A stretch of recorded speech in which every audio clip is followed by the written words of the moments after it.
have sent speak of the words of God. They do what? For he whom God have sent. Speak of the words speak of God. the word of God. You hear that? What else it say? God giveth not the Spirit by measure unto him. That's right. Read on. The Father loveth the Son. Yes. And hath given all things into his hand. He that believeth on the Son hath everlasting life. That's right. He that believeth not the Son shall not see life. That's what? He that believeth not the Son shall not do what? Not see life. Not see life. You hear this? That's why the devil wants you to remain in darkness, sitting up in them false churches wanting to believe that they're not. They believe they're true. Oh, believe they are the church. You give them all kind of names. You call it first, second, third. You can say it's the ultimate. It's the super church. Whatever. It's not a church at all. Not at all. You hear this? If it is not the church, that's God's church. It's not a church at all. And in God's church is nothing but the living. That those that live by the power of God. That's what's in God's church. You hear this? Ain't no dead in his church. No dead, but the living. And until you have that life that only God can give you, you're still dead. Don't you want to live? You hear this? Why don't you come on and live unto God? Because right now, you may believe you're living, but you're still dead. So all you're doing, you may do what I'm doing it for God. No, you're not doing it for God. The only way it can be done for God has to be by God. You got to have God power. You got to be in him and him in you to be doing it for him. You hear this? John was sent from God. He was sent to bear witness.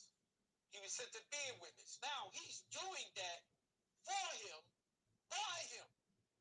You hear this? But without that power, you're doing nothing. Just wasting time. You hear this? It's just as Jesus told that woman at the well, ye worship, ye know not what. You hear this? The Father's seeking true worshipers. You hear this? That true worshiper he makes. That true worshiper is born of water and of the Spirit. You hear this? Born again of water and of the Spirit. That true worshiper is in God's kingdom.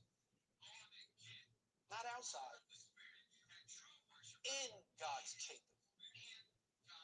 Until you are in that kingdom, you may want to believe, because that's all it is. You want to believe.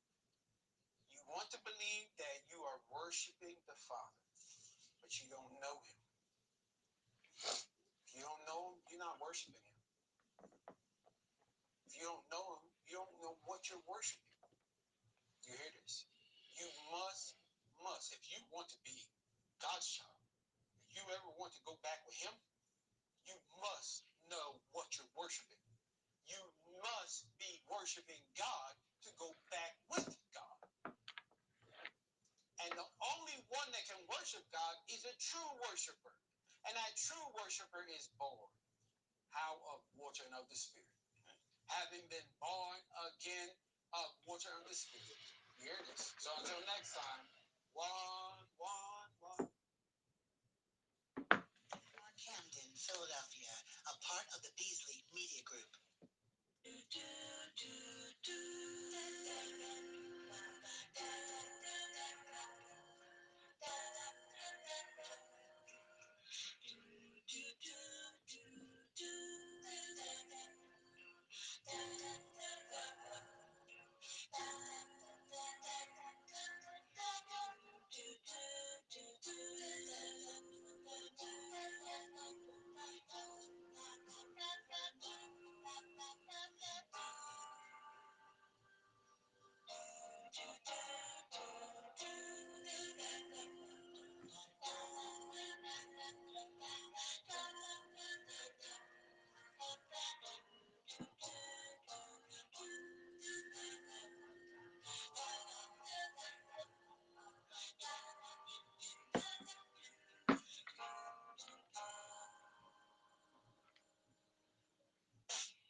worshiping with us without any land.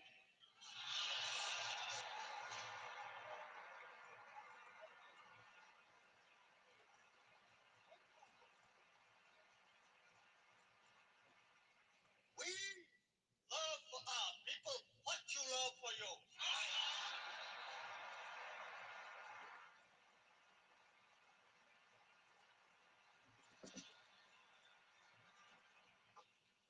You want them to stay in your name.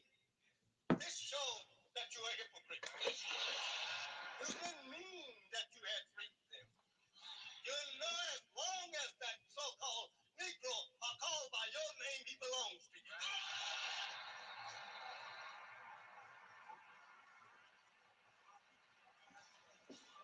There is no power in the international world of black mankind that can come here and demand you to give these so-called Negroes up as long as the so-called Negro agrees to be called by your name and to worship what you worship and to accept what you offer. Don't they? You know that.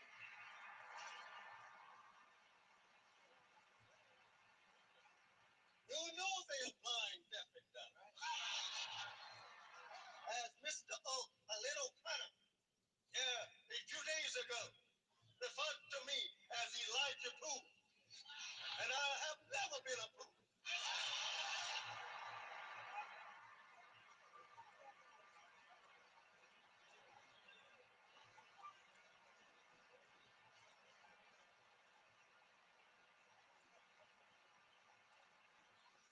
How could I have been a Pooh when that was my grandparents' slave master's name? Do Mr. Little O'Connor want to make me white? I'm not no white man. Why call me after your name?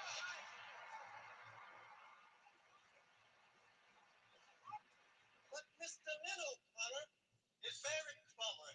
He's very smart. He knows that Elijah Muhammad people is dead mentally. And he knows that the best way to rule and keep them subject to him is to blind them and make them to believe that you in your right name. That's your right name. My name. My name is your whatever. What was your name? You never had a name. That was their name. How can we say we have a name when we are called by someone else's name? Offering you 99 attributes of himself as name.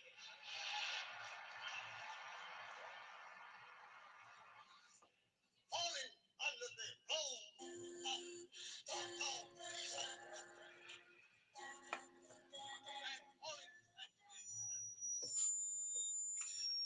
greetings. I'm your brother, Brother Minister Wasim Muhammad, and welcome to another edition of Muhammad Speaks Radio, where this evening I am your host, your brother, Brother Minister Wasim Muhammad, and I am so elated to be with you this evening. And I must first open up by saying, in the name of Allah, who appeared in the person of Master Farad Muhammad, the long awaited Messiah of the Christian and the Mahdi of the Muslims. We thank Almighty God, Allah, for coming and raising in our midst a divine leader, teacher, and guide in the Honorable Elijah Muhammad. It is in their great names that I greet you with the greeting words of peace. We say it in Arabic, Assalamu alaikum, which simply means peace be unto you. I am your brother, Brother Minister Wasim Muhammad. I am your host this evening here on Muhammad Speaks Radio. But I want to first thank is the lovely sister Nora Muhammad for doing such a wonderful and continue to do such a wonderful job as host of this radio program, Muhammad Speaks Radio, for the past several weeks and months, and who has been doing such a diligent job. And I say, pound for pound, that sister is one of the most powerful Muslim women in the East Coast. And if you just listen to her yourself and how she put these words and congregate these verbs and words together to give you the light and the life giving teachings of the Honorable Elijah Muhammad, there's no one finer that does what she has done here in North America. Once again, I am your brother, Brother Minister Wasim Muhammad, your host this evening. I want to first thank the wonderful believers there at Muhammad's Temple of Islam, number 20, here in Camden, New Jersey. We're located at 1157 Hatton Avenue in Camden, New Jersey. We've been there back on our post for 16 years now, as I have been at the helm working on behalf of the Honorable Elijah Muhammad in the nation of Islam to establish truth, to establish freedom, justice, and equality, not only to the Muslim community, but to all of our people here in the city of Camden, Camden County, South Jersey, in the Delaware Valley.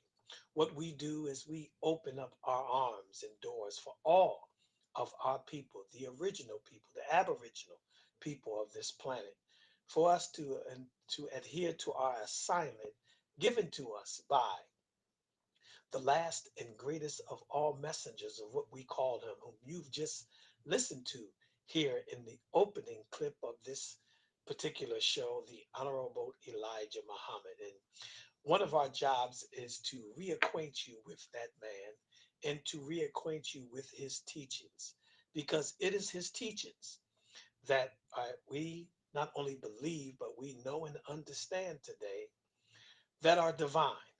And what we offer to you is divine help from the God of the Honorable Elijah Muhammad, as I stated earlier in my opening, the long awaited Messiah of the Christians and the Mahdi of the Muslims, as all of the world of religion is awaiting that Christ figure, awaiting that one to come to in the last day and times. And we see through the Bible and the Holy Quran and any religious and spiritual book that this is a time that we're living in, that it is the time for divine guidance, because you have tried all kinds of guidance in the past 100 or so more years.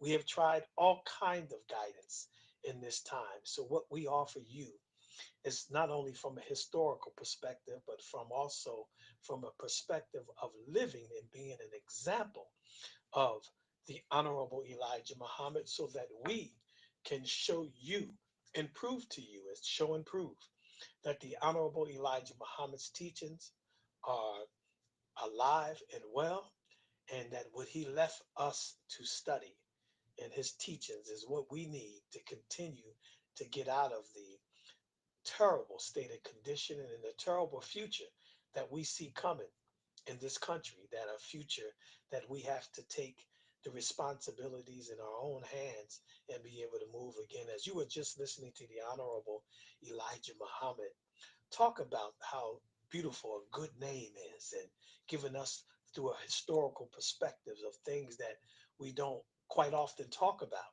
in our communities, that we don't talk about, just something as simplistic as a name and the value of a name and the value how we see each other, the value of destroying the self-hatred that has been implanted in us over the years through our forefathers and our people here who were lost and brought here as slaves here in America, and were taught how to hate themselves, who was taught how not to love themselves, who was taught that a name that don't identify us to our kind and our people, the effects of it, the psychological effects um, of such happening, what it would do to us. And as you travel around in the urban environments among black and brown people in our communities, you see the effect of just as something as simple as a name and the value of a name that it has to you. As I was coming in the studio, I was listening to my brother, who show precedes our show here, and he was quoting from the Bible, and he was talking about how a good name is better than gold, and how the God, when he comes, that he's going to rename you. And that's why we are here as examples and share with you the teachings of the Honorable Elijah Muhammad so that you can see in live and real and time and real play today how one came from the holy city of Mecca and in this city of Detroit where he did a miraculous and wonderful work. This is all documented. And he began to give names and he began to give a certain group of people names there in Black Bottom, Detroit, who were named other than self. And this is why we say we know this is not, just trying to subjugate others so that we can be great. But we know we are the people who had lost our names, or we are people who have lost our language, who have lost our culture and our religion, and we are that people. So we fit that description, and this is why, through the life and works of those 44 great prolific years of the Honorable Elijah Muhammad, it should give you and I an opportunity to listen to what we have to say here in North America and will continue to say as you listen to the Honorable Elijah Muhammad speaking as if he's speaking for today. And this, what we clip we played from you, is from him teaching in the early 60s in Chicago. And as he was saying certain things and dealing with certain things of that time, because we have not adhered to that knowledge and wisdom and understanding, we still suffer from some of the same ills that we suffer then, and we still suffer from those ills today. So we're going to have a little discussion today, and this evening here on Muhammad Speaks Radio, and talk a little bit about leadership and why leadership is important to us, because leadership gives us guidance and good guidance as we need a guide in this day and time. Every historical perspective of the Bible and Holy Quran speaks about a guide. But if you have someone that's misguiding you, then you would have missteps and mishaps and many things that prove that your guide is not the correct guide, and your guidance that you're receiving should give results back to you to keep you on the straight path, or keep you on that particular path to guide us through this stormy weather. And I also want to take this opportunity before we take our break, and you call someone and let them know that Muhammad Speaks Radio is on the air, and that your brother Minister Wasim Muhammad, is hosting this evening. I also want to take the opportunity to thank the wonderful organization of CROW. CROW is the Coalition for the Remembrance of the Honorable Elijah Muhammad. They are the National Archives of the Nation of Islam. I thank Allah, and we all should one day, and going to one day, be very grateful for this wonderful and great organizations, because we have some very tough times awaiting us and ahead of us here in this particular country when it comes to the rise of our people and it comes to preserving the the lessons, the teachings, the guidance, and the history of the Honorable Elijah Muhammad in the Nation of Islam. I thank Allah for those great co-founders, our late and great dear brother Munir Muhammad, dear brother there in Chicago, brother Shahid Muslim, and brother Halif Muhammad. So I send a special greetings to my dear brother, and hope that, pray that he receive that positive energy and positive vibe, and to all the wonderful members there in the city of Chicago who are following the life-giving teachings of the Honorable Elijah Muhammad, and that support this great organization of Crow, and doing such a wonderful job, such as the Crow TV host, Brother Mandeem Muhammad, our dear brother Jamil Muhammad, and Sister Amina Muhammad, and our dear brother Captain Wali Baha. We thank Allah for all of those helpers there who's making sure that the shows are going on, and all those people working behind the scenes to do such a wonderful job that's upholding the National Archives of the Nation of Islam. I thank Allah for all of you. And I want to take this opportunity to, real quick before we take our quick break, I want to send a happy anniversary to my dear wife, Sister Evita Muhammad, whose birth anniversary is today. And as Muslims, we acknowledge, we don't celebrate birthdays, because only Allah knows what day you were born and when that sperm hit that egg. That is the beginning of life. And no one, since this happening in the darkness, the triple darkness that is of the womb, no one knows except the all knowing and all wise, true and living God when that day is. But we, of course, as we, as they say, vanity has its place, we want to recognize each other on that anniversary that we choose, that when we came out of the womb. And I want to say happy birth anniversary to my dear sister Evita Muhammad. And in the same note, as we talk about the joys and pains of life, as she's, acknowledged in her birth anniversary, she and I this past week we lost our great mother, um, Verena Davis. Her mother passed this past week, and as a Muslim, we say we die not unless we die the death of one that's submitting to the will of God. And I pray Almighty God, Allah, is pleased and was pleased with her as the body returns to the soil in which we all come out of, but the spirit lives on as original people. That spirit is transferred into through human beings, and the good that we do live on forever. So if you have a piece of candy, as we as Muslims, we always taste something to show our how candy disseminates the sweetness in our mouth, and the taste that we have, that we recognize the wonderful life that one have lived, um, and the sweetness of that person's life, and whatever we consider to be the negative, what goes on in family and all that, that dies with the person because good lives on forever. So I thank you. I thank Allah for her, and I thank Allah for Sister Evita Muhammad. So once again, if you are just tuning in, I'm your brother Minister Wasim Muhammad, the host this evening here on Muhammad Speaks Radio. If you would like to call in, give us a call, 856-962-8178 or 856-962-8179. If you would like to call in and, just you wanted a question, you wanted to ask a Muslim, you wanted to, share some particular thoughts with us about, you know, a Muslim, or engaging in the community of not only this community, but all our communities around this country and the world, as we, as our people, suffer some of the same ills that we suffer in most neighborhoods, and subjugated to some of the taskmaster, there's mastering of the taskmaster. So we're all looking to get out of the same rut that we are. And we have to remember that we can't turn and pillage and fight each other, that we're in a time where we must unite and continue to unite and figure out a way how we can come together in unity. And as we say, unity don't always mean uniformity, but in unity, working together as a man and a woman works together in a home to raise a family. And that's why the family is the cornerstone and root of civilization.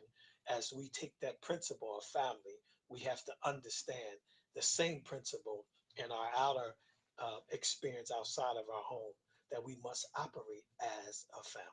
So we're going to take a quick break once again. If you're going to call in, 856-962-8178 or 896-28179.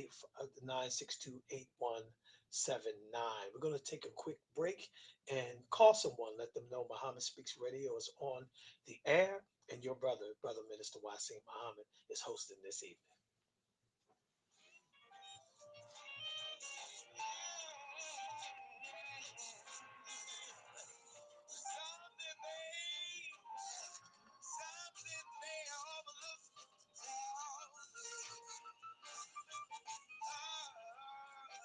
Yeah, so we're going to, as we um, look forward, we just have a little quick malfunction, and we're going to get back together real quick on what we're doing. But we're going to take a quick break and take the opportunity to um, allow you a transition during this time. And as you know, Brother Minister Wasi Muhammad has not been in the studio in some time, so we're working on some things here, and Sister Nora been doing such a wonderful job. And I say again, before I go on and we take this break, I just want to let the community know, that sister is there's not a finer Muslim who's doing what she is doing here in our community. If I could take the opportunity to talk about our dear sister real quick, and that the work that she's doing, and educating and training sisters here at Muhammad's Temple of Islam number 20, how to find themselves, as our women sometimes need, an environment. And that's what Islam is taught by the Honorable Elijah Muhammad, bring to you an environment where they can grow together as women, and have what you would say like a coach, or like a mentor or a lieutenant, as you would go through if you entered into the armed forces. You would need somebody as a lieutenant to help you, um, go through what you're going through as you're making a change, because we're living in a time that we call the resurrection of the dead. And, that time is the same time that the Bible and Holy Quran speaks about. And it's great wisdom that going on at the very same time is not only the judgment, but as the judgment is going on, so is the resurrection of the dead. And if the resurrection of the dead, and now we're not talking about the physical dead, we're talking about the rising up of a people's mental, spiritual, and moral, and economic, and all of the things that deals with the living.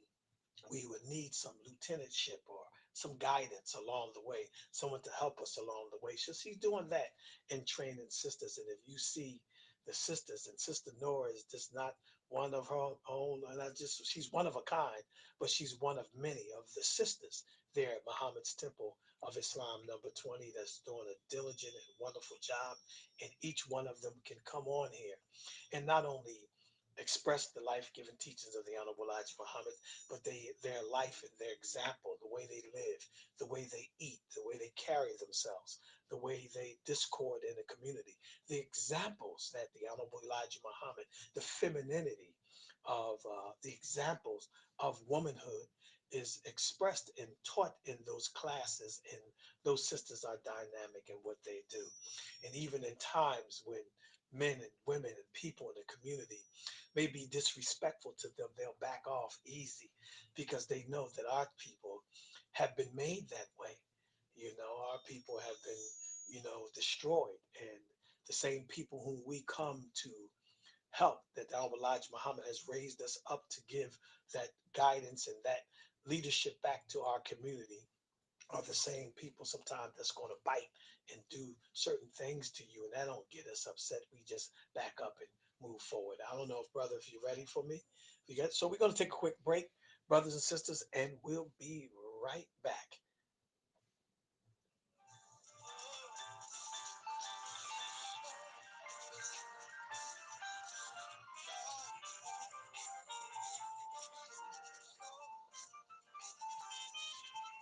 It sound, yeah, brother, I don't know if you can hear me. It sounds like two songs are playing.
And assalamu alaikum, and we are back, and I am your brother once again, Brother Minister Wasim Muhammad. Once again, if you would like to call in, give us a call at 856-962-8178 or 962-8179. And as we were discussing a little bit before we took the quick break to allow you some adjustments and allow us to adjust our time because we do understand that it's in this late hour. Sometimes as it get later, sometimes our attention span. So we try to shift to give you an opportunity. If you would like to call in, give us a call at 856-962-8178 or 962-8179. And I want to just say real quick, and we have some, since I have not been here in a minute, I just want to set some ground rules and some things straight about Brother Minister Wasim Muhammad here in our community because there's a false propaganda as always. If you're just trying to stand up and do something strong and do something right in our community, there's always going to be opposition as taught to us by the Honorable Elijah Muhammad and false propaganda. And that's not what we're going to talk about. But I just want to say it gets the people get misinterpreted of what we do here on Hatton Avenue here in Camden, that the Nation of Islam, Muhammad's Temple of Islam, number 20, that's located at 1157 Hatton Avenue in Camden, New Jersey. I am a student and follower of the Honorable Elijah Muhammad, whom we believe is God's last and greatest messenger. We believe that Almighty God, Allah, who came in the person of Master Farad Muhammad, was the long awaited Messiah of the Christians and the Mahdi of the Muslims. And he raised up the Honorable Elijah Muhammad for 3 years and 4 months there in the city of Detroit, Michigan, and gave him and commissioned him to go and give his people and tell his people and raise and start the process of raising Black people here in America up. And this, my dear brothers and sisters, is not propaganda. This is something that happened. This is truth. This is as what we call a historical fact, and that is a fact that happened. And although people argue, we always like to be have discord in our community. Who was first? Who was second? And who was third? And whatnot. But the impact that the Honorable Elijah Muhammad made in those 44 years, he was the one who we say that brought Islam here to the shores of North America and put his foot down and did the work of resurrecting or giving our people, returning us to ourselves. So this is what we believe. This is what we teach, and this is what we know it is. And because we have some great, great, great ministers of the Honorable Elijah Muhammad, and someone in particular that they say there's a star without equal, and I too agree with that.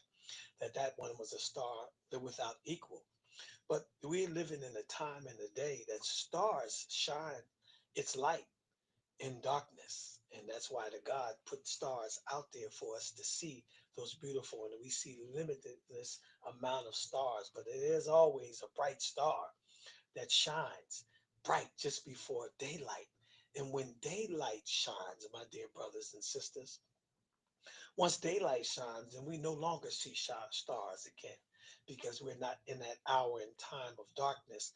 And when daylight hits, my dear brothers and sisters, there's time for us to get up and get to work because at sleeping and after we get up and make our prayer and do our obligatory and do this and that, now it's time to get up and get to work. And in the daylight, the sun is shining. And once the sun is shining, stars are no more uh, seen in the sky. And Brother Minister Wasim Muhammad is not trying to be a star because the stars shine in the darkness of the night, that we're living in the light, in the daylight, in the light of the sun. Because the Honorable Elijah Muhammad taught us and told us that after him comes God himself, and that he was our last warner, and that for 44 years that he worked among us here, he proved that what he was saying, that what he taught, that we should pay attention to. And then we saw the darkness after his departure in 1975. The light was dimmed in the Black community, in the Muslim community, that work that the Nation of Islam was doing here in the wilderness of North America. The impact of taking a people who had lost themselves from their natural religion, so many of them who came out of Africa and was brought here and enslaved here, names, their culture, their religion were taken from them. And in that time and that hour, we saw the Honorable Elijah Muhammad work in cities across America. We saw the Honorable Elijah Muhammad raise people up who were deaf, dumb, and blind, and wayward women, wayward men, and all kind of dysfunction in our communities and our families. And we saw what we would like to say a miracle happen in our communities. And you saw it too with some of your family members. I'm speaking to the older ones, and some of you young, some of us younger ones don't quite remember that because we saw some of the the light, as I was talking about, the stars shining at Bright Star. And as they would call him, the star without equal, shining in that day and time. And he gave us an example of that form that we can do that again and do greater than that. And that's why we thank Allah for him.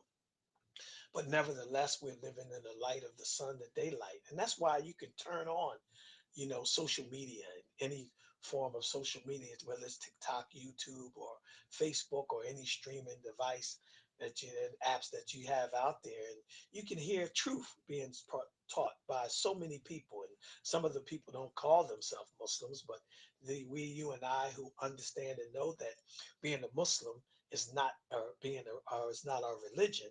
Being a Muslim is just simply being ourselves. As being a Muslim is simply our nature. But as I was stating earlier, that Brother Minister Wasim Muhammad is working in the light of the sun, in the daylight. And that's why you don't see me trying to be a star.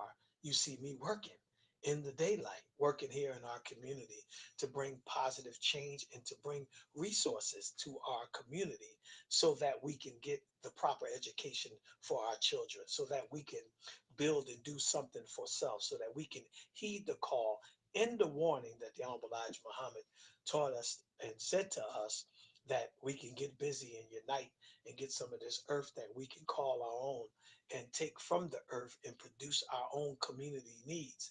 And by starting and making an example of that, of what we're doing in our cities across this of America. So I'm working in the daylight of the sun being shining and stars, and being a star is not necessarily the concern.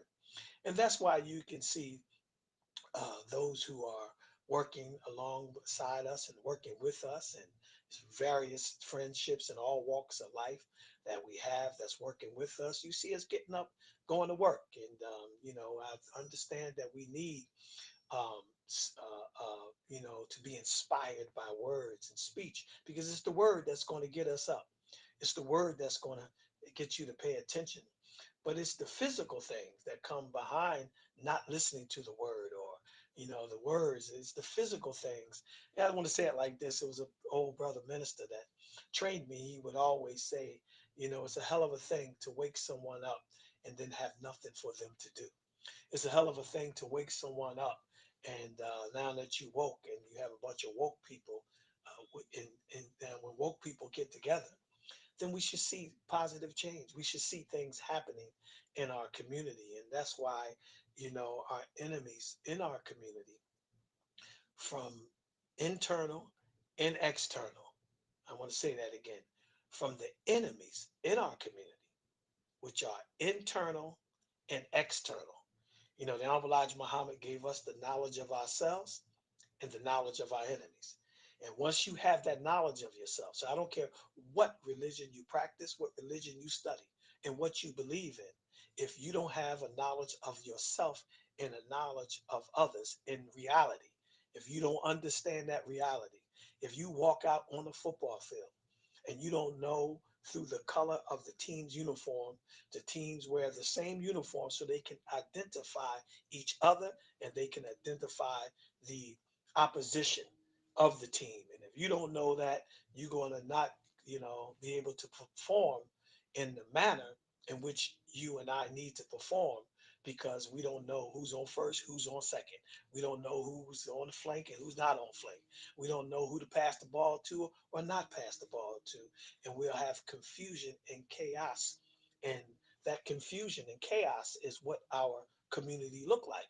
And we can tell that we have confusion and chaos in our community because what it looked like. And anytime You have a leadership and leaders working among us and sacrificing and doing work. That opposition is always going to come from within. And then, they have done the opposition from outside of us have done such a great job that they don't, the opposition we've had, our 400-year-old opposition, and we have plenty of, they did such a great job to us that they don't really have to even be in our community to be our own opposition. Some of us are our own opposition in our own self. The vices that we have, that we all deal with, trying to master ourselves and master the things that stop us from achieving in ourselves, whether it's just the physical part of our body and adding harmful things and toxins and so many things in our body and doing that to others, and we struggle with that. And some of us struggle with trying to unify and unite with those who look like us and do a work with us because we always going at each other. And before I go any further about the leadership, because I chose this subject because it seems that the communities are disappointed. With last Tuesday, we played a clip that we sent down, of course, so we were working here in the community supporting our dear sister, Sister Nora Muhammad, who is the Democratic co-chair of the Democratic Committee, City Committee here in the city of Camden, along with Councilman Angel Fuentes, under the leadership of Mayor Vic Starfin, who we are so, we're just so ecstatic about his leadership here in the city of Camden that you can see the effects of his leadership in our community. You can see it. You're talking about your leader, and we don't see what you're leading, and we don't see what change you're making in the community. Then we have to challenge your leadership. But when he came in almost three years ago, or more, he talked about, with the condition of some of our streets. He's talked about, that leadership that has not been out there in the community, listening to people. He talked about, you know, a clean city. He just didn't talk about it. He got out there with his bullhorn and went from section and towns of this town here at Camden and had cleaning programs that went around and cleaned the community, and led by example and took his whole staff from City Hall, and staff would engage with people in the community and bringing City Hall to its door.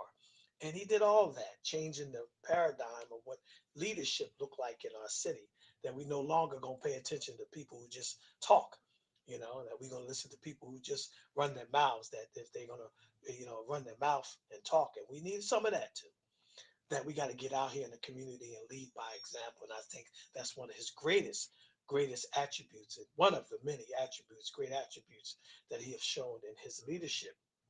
But it seemed like the community was upset from last Tuesday election results of former President Donald Trump being reelected again for a second term for the president of the United States of America.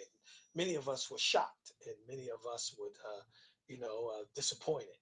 And as we have that, conversation here on Muhammad Speaks Radio, we, what we need in our community is divine leadership.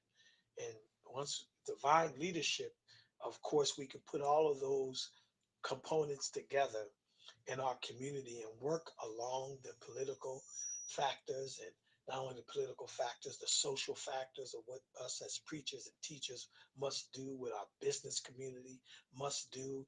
But it always come to some kind of, you know, I would say standstill in our own communities, because we, in studying history, we don't take a look at, things that we do in history, what causes, or, causes dysfunction among ourselves, because we constantly, always, always going at each other. And those who are in opposite position of us, and the real enemy of our communities, just can sit back and just watch us, implode on each other, destroy each other. And we've been doing that for centuries. And each generation, because we haven't taken a thorough look at this conversation, You want to outlook conversations like that. If you have that conversation, you sound like a minister of the Honorable Elijah Muhammad, because this is why sometimes we can function and move, because we deal with those kind of conversations of how, our 400-year experiment and experience has shown us, or it seems that it's hard for us to work together in unity, because the way we were reared and our foreparents were reared in slavery. And because of slavery, we still carry those practices, those social norms, from generation to generation.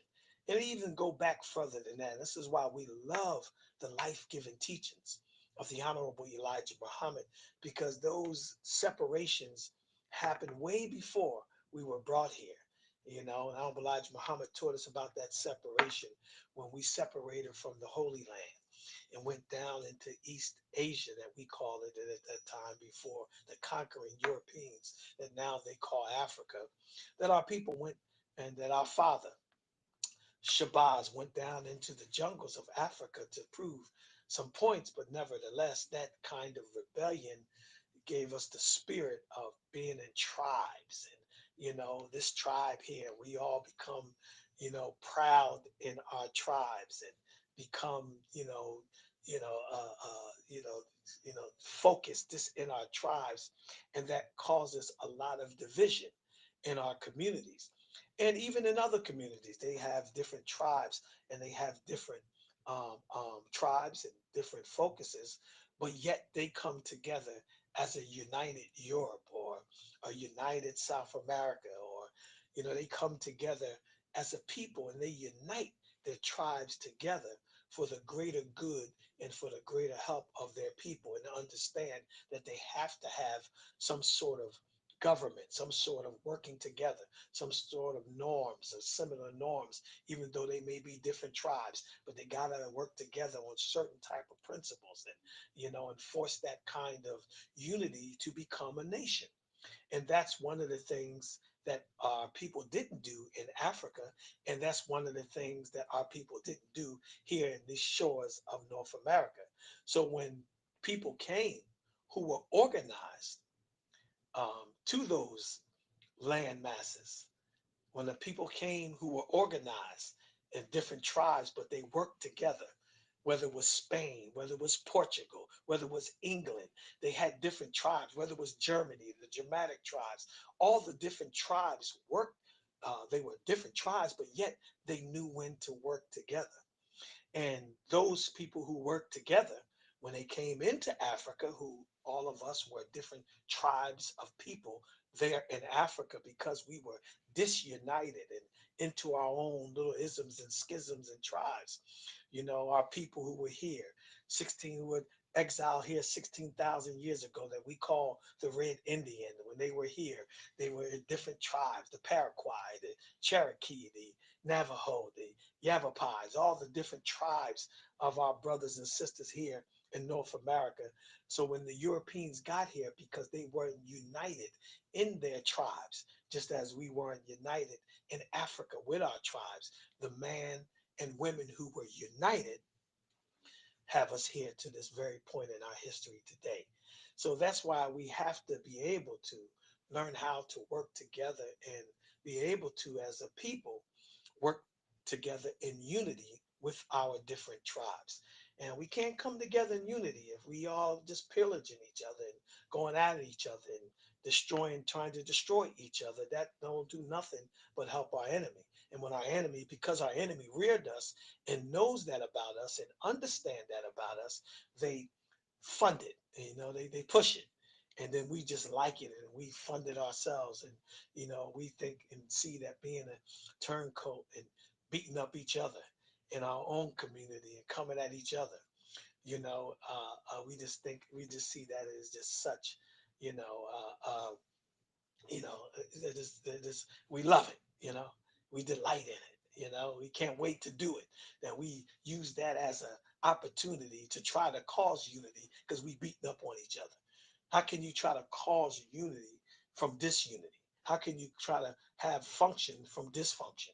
You know, it just don't make sense. And as we young people say, let it make sense. It just don't make sense. And this is what we are trying to strive to do. And this is why we understand what the Honorable Elijah Muhammad brought us about a nation. You know, and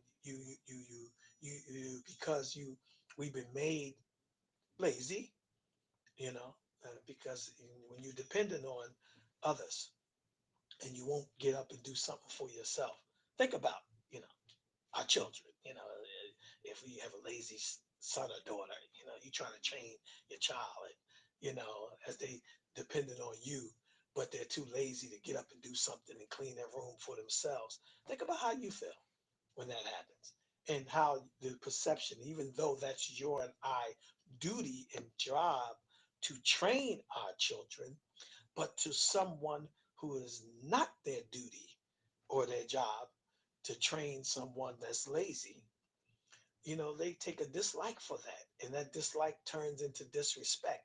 And that disrespect turn into just this, you know, you just taking that person for granted, because can't no one respect someone who would depend on someone and don't have anything to bring to the table to justify themselves and who they are. And this is why um, our seeking justice here in America, the Honorable Elijah Muhammad want us to first, you know, justify ourselves. And how do you justify yourself? It's by, you know, going directly to the one whom we call the Most High. And that's the start, because once you have that Most High, once you recognize that Most High, then you'll find how high you are. But if you've given some kind of mystery of the Most High, if you're given some kind of mystery or spookism of the Most High, you can never acquaint that Most High to yourself, and you'll put everything up on something that don't exist, but yet won't inherit that qualities and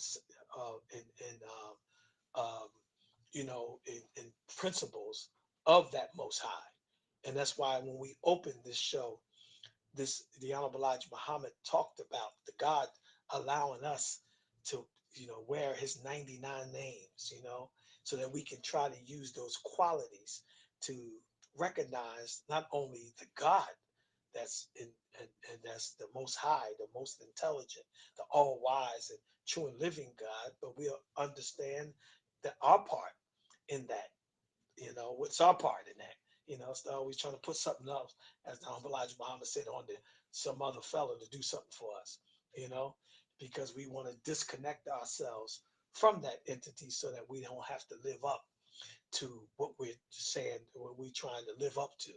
And because if we all try to live up to it, we'll all do such a better and great job in doing such. So, you know, I just wanted to share with that as we're talking about leadership, you know, leadership in our communities, leadership in our home.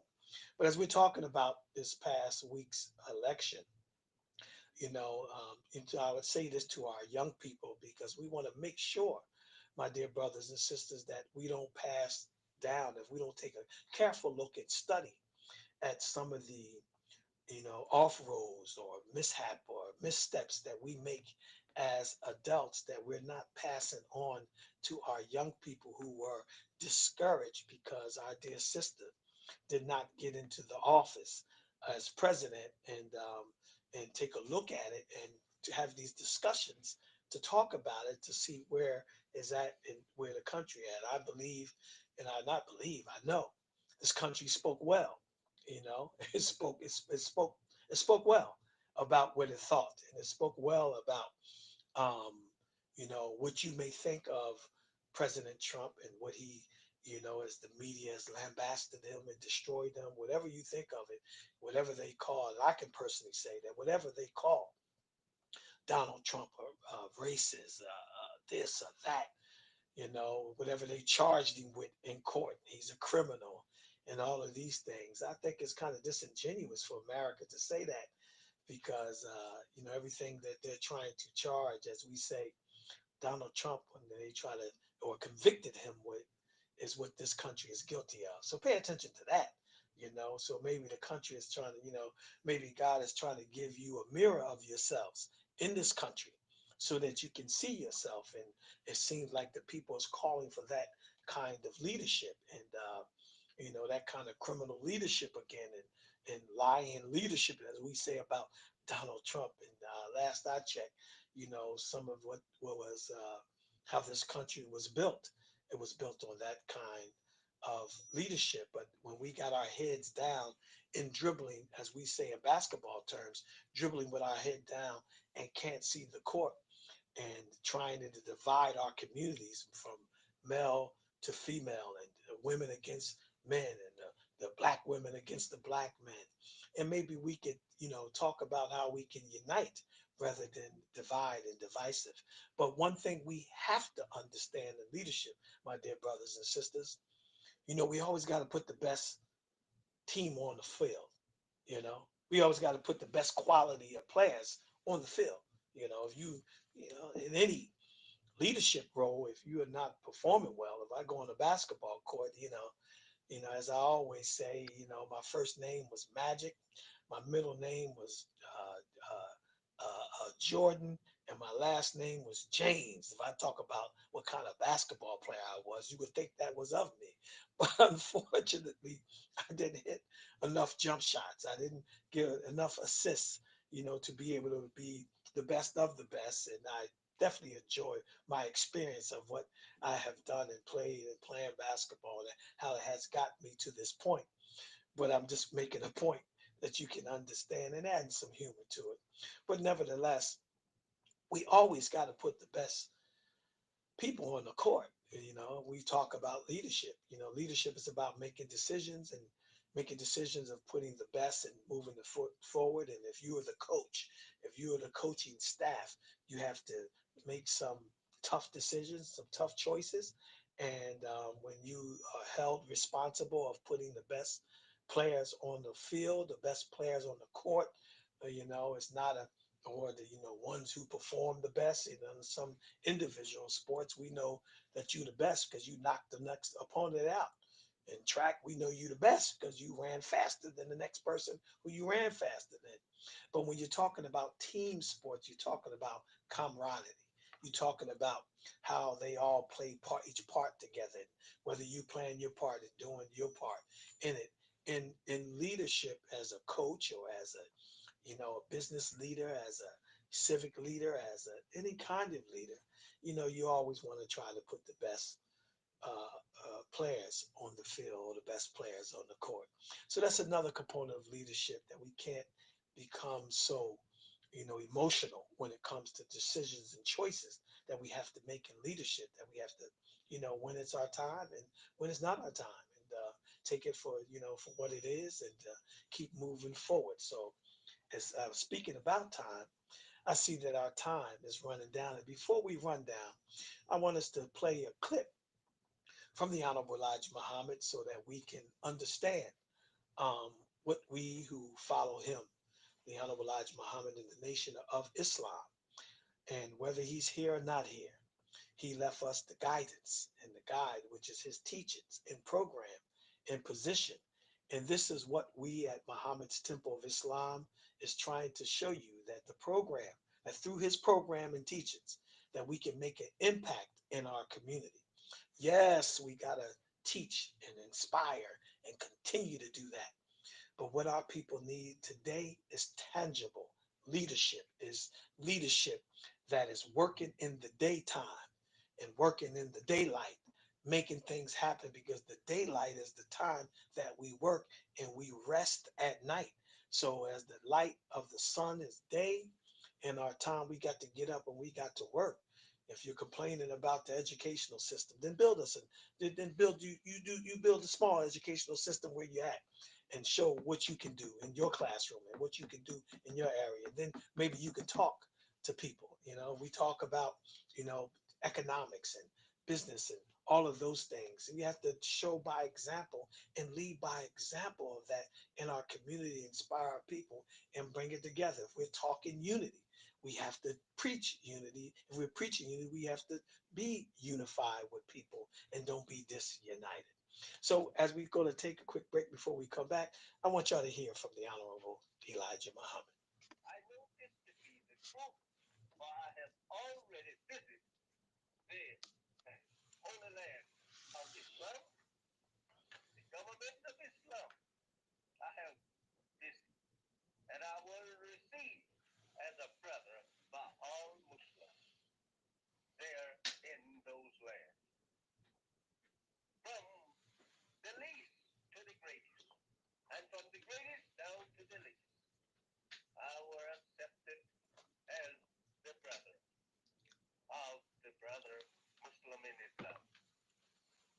Let them view jealous and envious, half-hearted, orthodox Muslims of America say what they will of me about Elijah not being a true Muslim.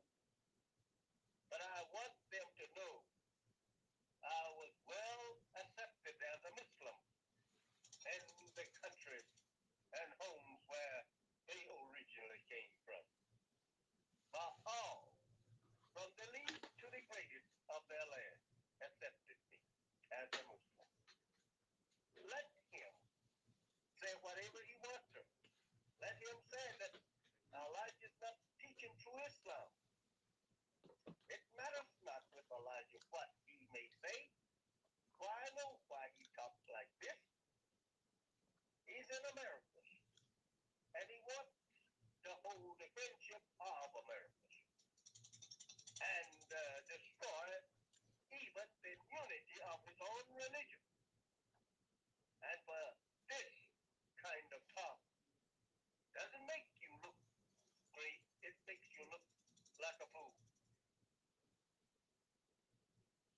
And Assalamu alaikum, and we are back. And I figured that it would be most appropriate that we, you know, hear from the leader, as some may say, the eternal leader of the Nation of Islam, the Honorable Elijah Muhammad, and how we view those who view us.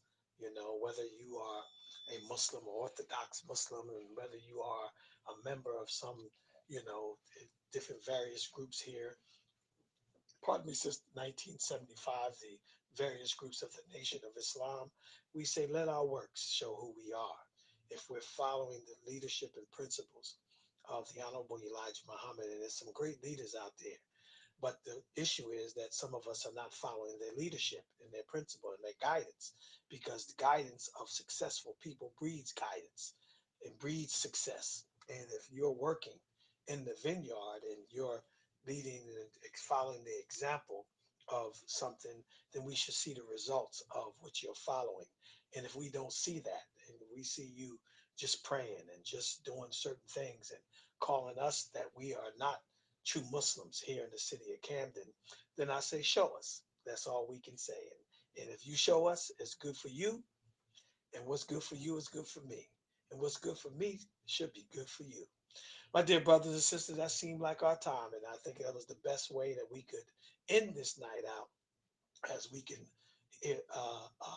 as we think that we ended that on that particular note from the leader of the Nation of Islam, the Honorable Elijah Muhammad, his teachings that he left for us to obey and follow. And through the guidance of great leadership and leaders that are there, you know, we say, get to work. Let's all get to work. It's enough work for all of us to do. And instead of pleasuring each other and going and attacking each other, that's not the way of a civilized man or woman. We just get up and go around and let our, as they say, mere belief counts for nothing unless carried into practice.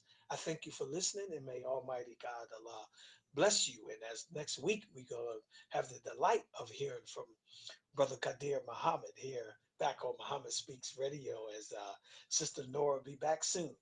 And that following week she'll be here. And as we always say, love your black self and love your black kind. I greet you as I came to you with the greeting words of peace. Assalamu alaikum.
said,